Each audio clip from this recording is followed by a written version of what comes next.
thank you very much for joining me. Polina here, speaking to you from Berlin about the new moon and the solar eclipse on the 21st of August in the last degrees of Leo. I'm actually going to do it by the chart today because it's not something that I've ever really done, but I thought I'd do it just for you. So we have on the day Mercury, Saturn, Uranus, Neptune, Pluto in retrograde, as well as Chiron and Juno also in retrogrades.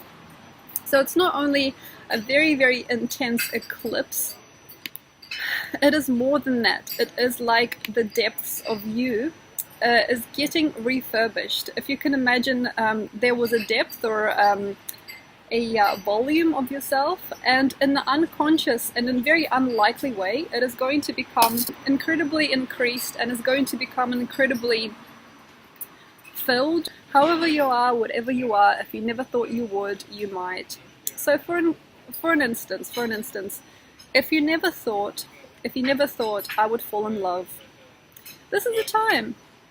If you never thought I would travel, this is the time.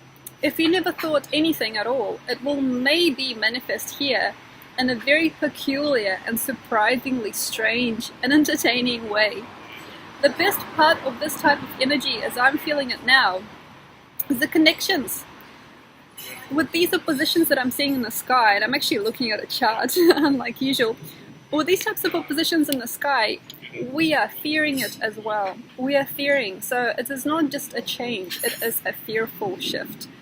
For people, especially if you have come from a family background or some kind of situation where you have been told or you have been pulled into a certain type of belief system. So if you are like me and you've had some taboos in your family, for instance, if you've been taught anti-Semitism or anti-anything as a propaganda, you may be working for that energy, or you might find yourself, for example, being in a Muslim family and falling in love with a Buddhist, or liking the same gender when you've been, for example, conditioned by many people to be very straight and to be very heterosexual in your understanding. So things can become extreme if you've been holding on to something for a long time also.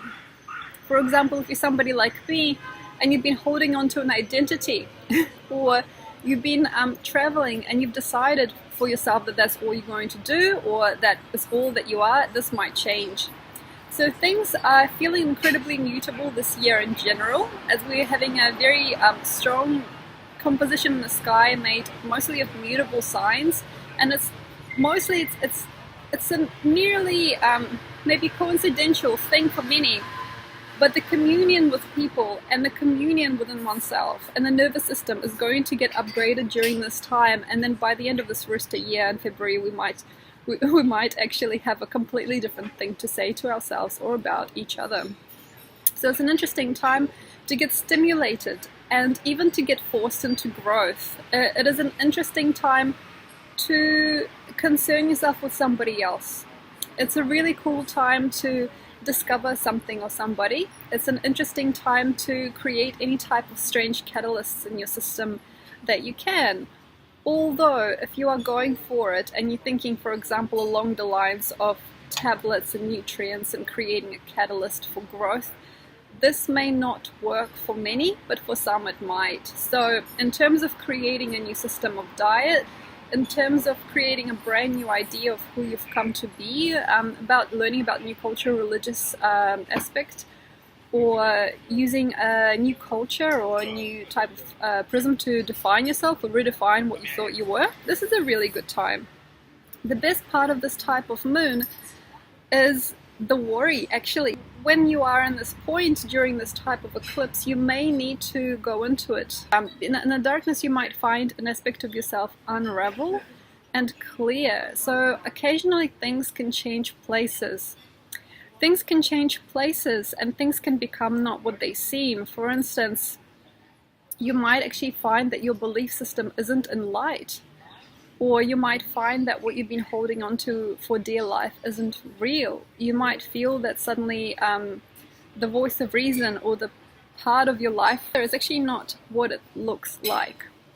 The best part of this, I feel, is to know that sometimes things are not exactly what they seem, and not to heal too much in the concept of healing. So what I mean is healing oneself through light and laughter and finding some kind of game to play, or some type of vulnerable and poetic and even chaotic space of love, in a way of trying to escape the shadow with light, isn't going to work. So for example, if you're somebody who says cheer up to other people and to yourself, and if you connect to the energy of light and everything's simple and nothing is hard, this is not going to work.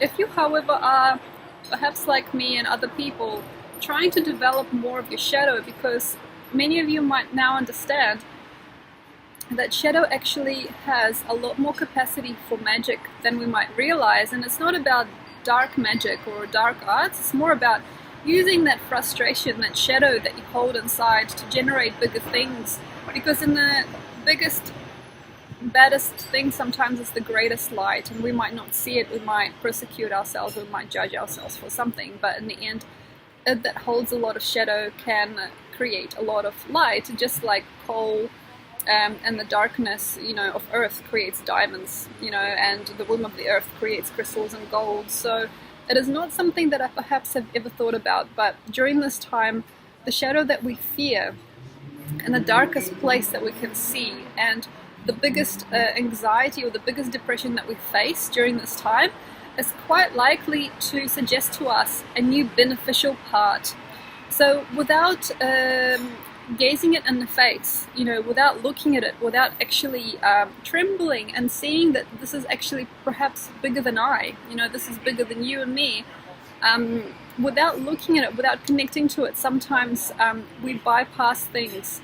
So have a look at bypassing and be careful with that. So for example, if you are looking at something or somebody and you feel a lot, or say, you're seeing that this is dislocating, or you're afraid of where you're going, and you may be even afraid of people, or you're afraid of yourself.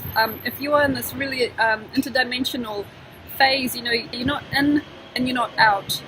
And if you're kind of seeing, how can I not fear? Maybe I'll look for a magazine, maybe I'll go on a date, maybe I'll just have a laugh, maybe I'll do this, maybe I'll do that.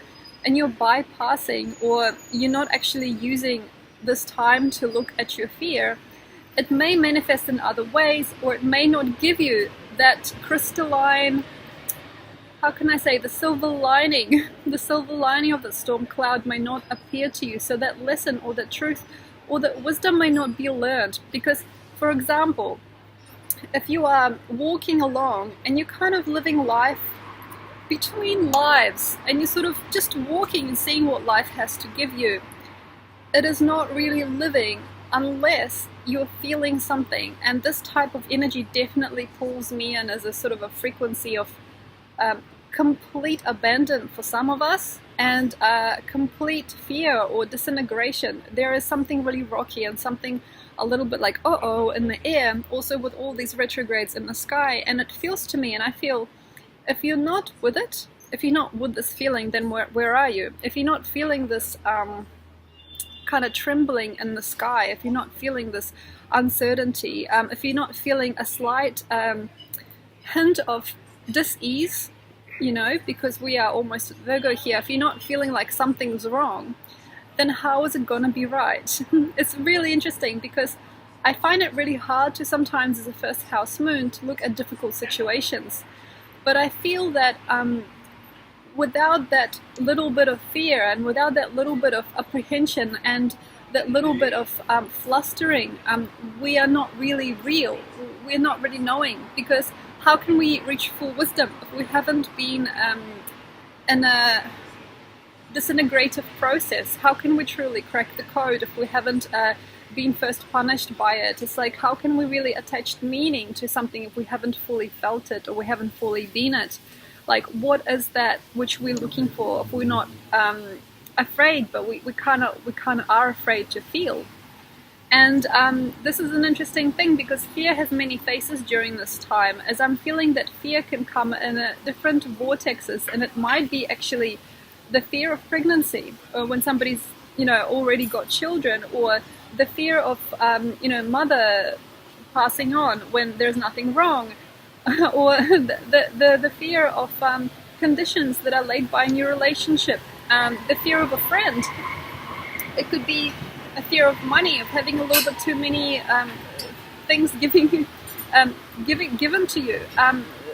The fear of shame, the fear of portrayal of oneself as a limited being, the fear of portraying of oneself as a very giant being. It is really definitely up to you as to how you are connecting with it, because it can be all sorts of levels and all sorts of ways in which we are not quite there and we're not quite completing ourselves, because this fear, I feel, for many of us has not been there for a long time.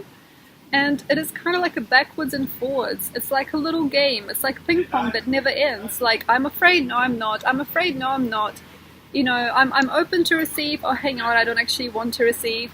I'm free to love. Hang on, I'm not free to love. And this is something that can happen to us at different stages of life. But quite often when you're afraid and you've got this like tint of like a trembling about you, usually, and this is quite crazy, living out that fear and this energy as like an inner inside energy and not spilling it.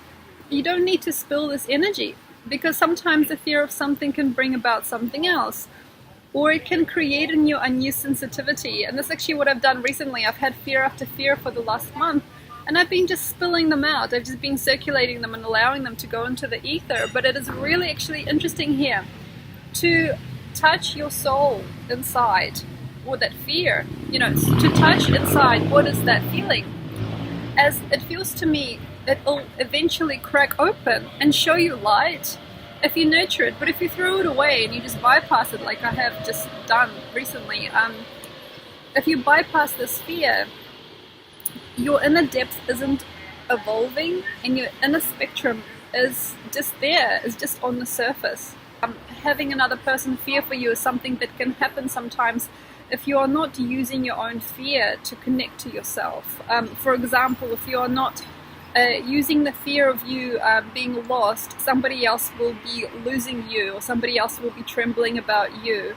And as you sort of come out of your shell, lately, as I recently have done, I actually found that there is not enough vibration in me, or there is not enough real true color of my character, based on me being able to disconnect from this reality and walk the earth, or walk my energetic field however I please. But there is somebody or something that is worried about me, or there is some part of me that is trembling that I don't know about. And this can create disorders. This can create disorders of the heart and the soul. This can create lethargy, or it can create hyperactivity, as it's done for me.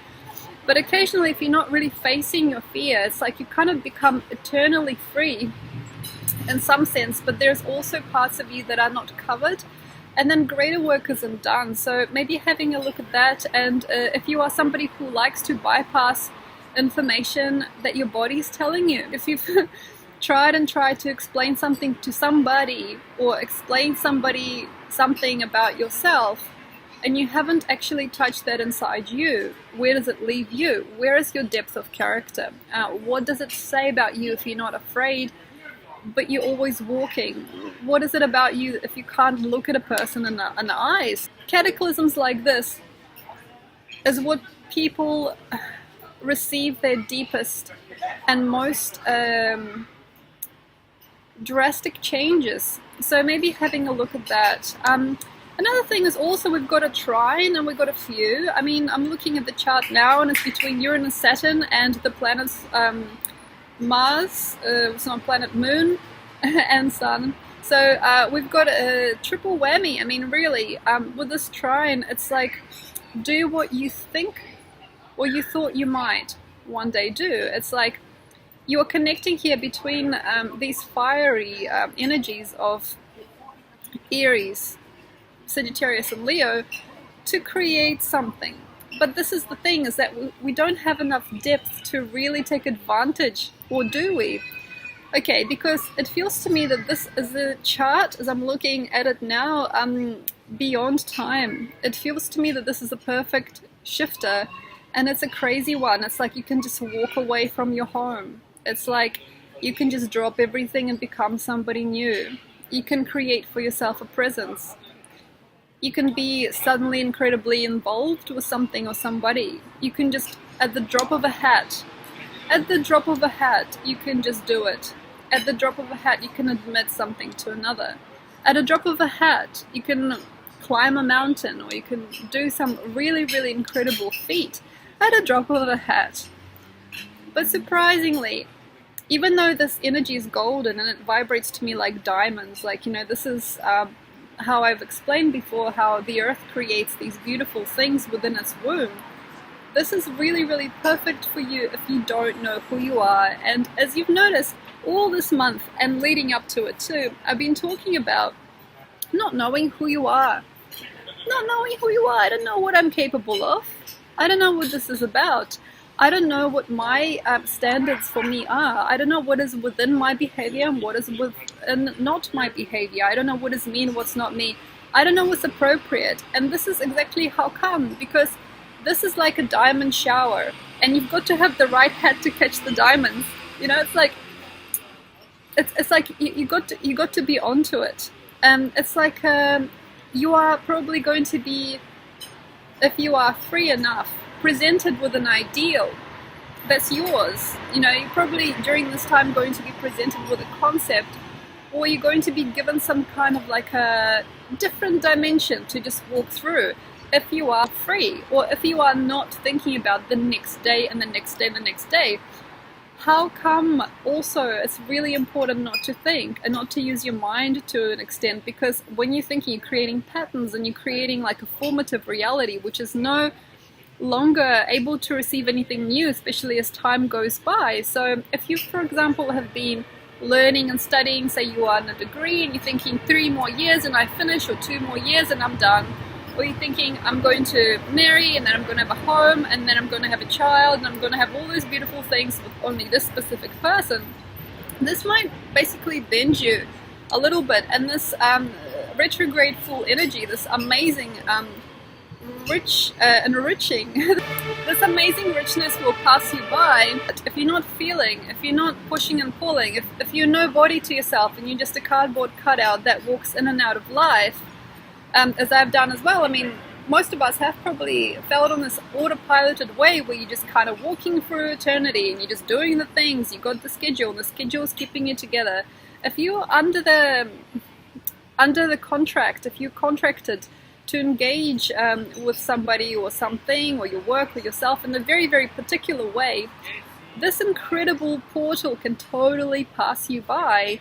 And I'm not saying that it definitely would or wouldn't, it's just that it is not likely that people that have all their eggs in one basket, or have all the rabbits caught already and everything completely harvested, they think, to be able to explore more incredible, insane and intense experiences.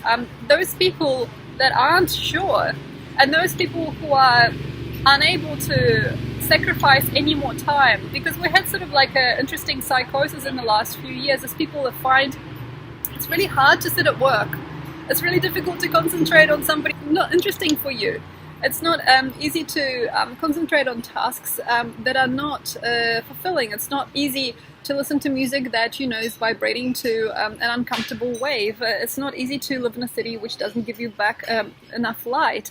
If you're somebody who's gone through a certain type of psychosis and a spiritual or like an extreme personal revamp, that's amazing, because by now you can kind of see the benefits that brings, and it brings inertia.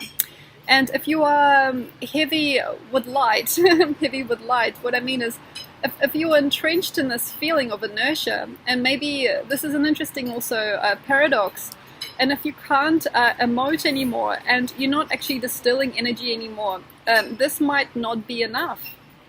This might not be enough. So if you are somebody who's like me and you just bypass and you let things go and let things fly, completely unsure as to what it even meant, that's interesting as well, because that basically becomes almost like a blueprint later where you don't own it. It's like you're not owning it, and then this golden shower type of opening comes, and then what do you do with these diamonds? And sometimes we don't know that we've seen diamonds, or that we've seen success, or we've seen a promise of love, or we've seen a promise of greatness, because we don't have the maturity.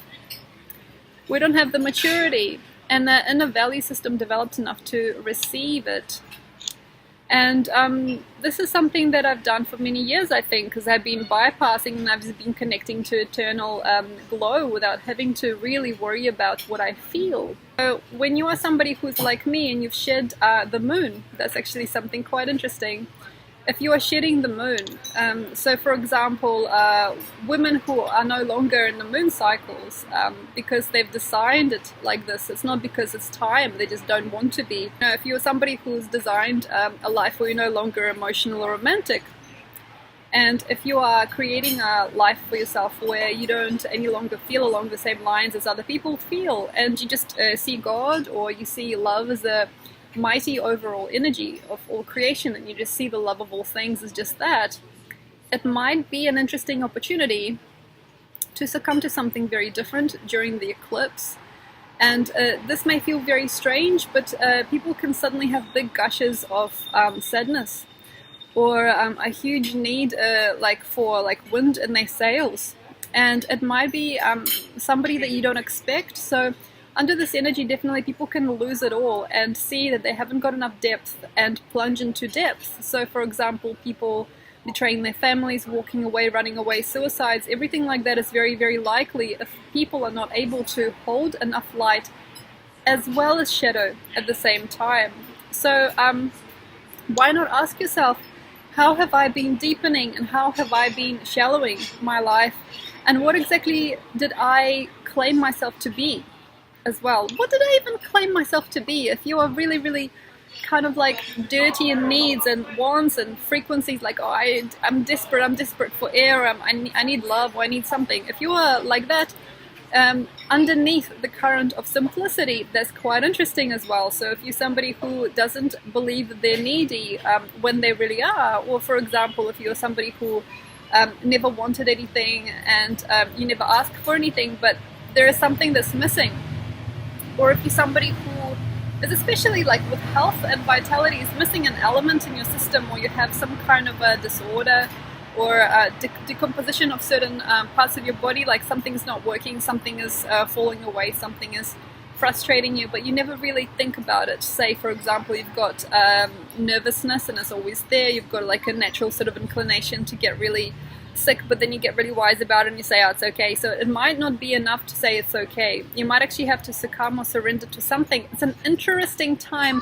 to get stitches. It's a very interesting and fun time to actually get a surgical removal of an organ or a really strong procedure. It's not a good time to laugh about it, but it's an interesting time if you have to have it. If you got to do it, it is an incredible energy for loss and losing some parts of you.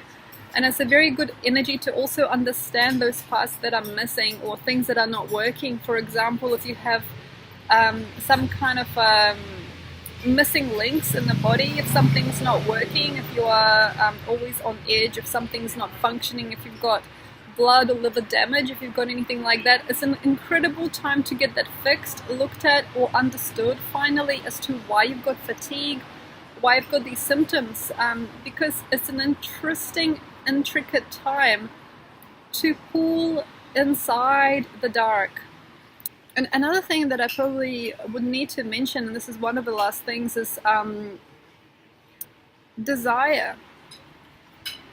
You know, we got Pluto across from Venus, and Pluto's in retrograde. Submission, you know.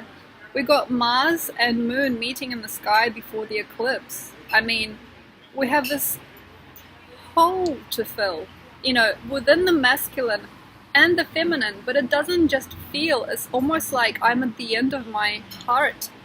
I'm by the end, I'm by the edge of my previous self. It's like falling off into a really scary situation, maybe for yourself, or, you know, it's very possible for your partner or somebody, as there is an edge or an ending and the new beginning that can be like a flash of light. And a needless fling can, in this type of energy, turn into a deep energy that lasts forever. Like a small text message or a little romantic note can reverberate into the future. But whether it's a good thing or not, whether it's a chance to change, or whether it is how can I say, whether it is just a taste of something else before coming back to the same cycles is really up to you, because things can play with you. It's like playing. It's really interesting. It's like playing with the devil or playing with shadow, but not knowing which way it's gonna turn, and it can grace you or it can take from you. It's really quite weird, because life is on a very fine line, and it seems to me that also the things you say, because you've got Mercury here with Neptune across, they can come to an end, or they can begin to sound weird to yourself.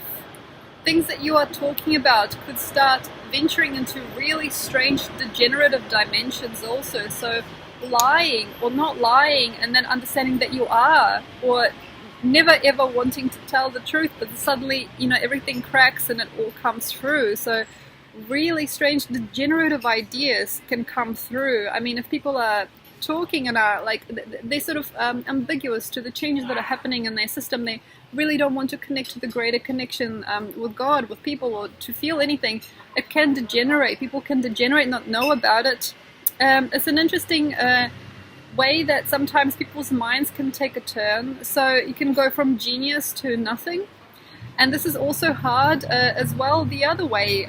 So you've never been understood or recognized, and suddenly you understand that you've actually held, or you're holding a piece of something really big. And when you're talking absolute trash and rubbish, and this is also quite reflecting here as well. The other opposition is Jupiter across from Uranus, and I mean, this here to me speaks of incredible potential lost, and insane needs to not be seen. That's another thing I feel that is coming up for me. This need to not be seen and also not be talked about for many people, as you might actually see that there's a glimmer of something, and it brings to you a new portal in which you are seen. And this is really, really difficult, because most of us that have been following example and trying to be somebody, maybe we might see, oh my gosh, I'm not all light, or there is like speckles of me that I'm missing, or I'm not content, or I'm not continuing the right type of frequency, and I'm really much in fear about who I've been and what this all means. There might be like almost like this turbulence, and that might recognize in us a potential to be something else. And it's really, really weird, because sometimes that something else is who we are, and occasionally it's not. So in terms of finding yourself, that's where it's all going. By the time that the year of the rooster unravels into something else, you might actually see who you are finally finished as. And it's not easy, because we might actually feel that during this time, neither of us is ready to comment. Neither person is ready to really receive or to plunge and to shift. Everybody's kind of in thin air. Everything is kind of in between and not really consistent with its own self to really call itself a thing. But soon enough, I feel by January 2018, you'll see who you were trying to unbecome, or towards which you were leaning, that wasn't or was true. And this means to me that many different faces are possible. Many different lifetimes are here. And it's really, really hard. It's not just crossroads. This is like, here's you. And this is hard to talk about, because I'm in fear of this. This is one of my fears, having too much choice. So it's like, you got thousands of dimensions in which you can go. And either one of them is okay, and it all works out fine, and it all brings you back to yourself in the end. But which road do you travel? Which one did you choose? What words did you use? Where is the key to your heart? Where are you between all those things? And who would you become if you choose each one? It's really difficult, but the best choice is your heart. And because we've got this eclipse in the heart space with Mars there too in Leo, look inside your heart. And how to do this is sit alone for a long time and get that anxious feeling, that anxious anxiety, not away from yourself, just just let it come in and hold it inside. It's like a bird in a cage feeling, like hold it inside. You know, who is inside? What is that? You know? And allow it to become, to not dilute and not dismember itself. It's like you were just blessing it, and then eventuate into it, like become it, like cry if you have to cry. Do the things that you have to do, maybe think a bit, maybe distract yourself, but come back to the heart space. Up to the 22nd, I feel, of August, there's a really, and not probably from now, probably the 17th to the 22nd of August, it's a really clear window to complete your fate and to really feel the new fragments coming in alignment. It's like your heart just becomes a completion of itself. We're in Leo time, and when you come out of Leo time, you should always, each solar cycle, have a complete union and a continuing on to something else, either with something, somebody, or hopefully also with yourself. And if it involves another one, that's fine. If it doesn't, it doesn't. But there has to be a very, very clear heart creation anew here, because for many of us, we have an incredible potential here opening. If we are careful, not careful, but caring in that way, if we can care enough for who we are inside, enough to really, really look at who we are and what is that energy doing, because we can twist it. And it feels to me that few people are doing it that way. It feels to me that it's got an occult side, and I'm seeing people using occult ways to get what they want. And of course, they got this diamond shower at the moment, and yeah, we can step up and push this and push that and become somebody else, but eventually that will crash. It will, because it isn't in the natural cycle. It's an occult time to get what you really like and to just grab it and just take it and just do what you will. Got a diamond shower at the moment, so basically it would be really, really nice is to connect to that feeling to the point where nothing in the world matters more than who you are as a person at the end. What is it that's inside? What is it peeling through? What is that understanding of your world? What is that new identification of your heart? Where is it that it glitches up? Where is it that you get nervous? Where do you want to cry? Where do you want to sing? Where do you want to pass judgment? And where do you want to disappear? What are those little chords that are developing themselves here? And in time, I feel you'll find something new. Thank you very much, and I hope you had fun. If you'd like a reading with me at this time, I'm not taking on many clients before the 22nd, because I'd really like to see what my heart space does in that time. So I'm becoming more and more vulnerable towards the 22nd to start gelling things together in a different way. As you can imagine, there's a lot of changes taking place, and I hope that everything is good. And if you'd like to know more about me or do things in the future, or if you'd like to book with me in the future, have a look at the links below, and I'll see you next time. Please subscribe. Bye.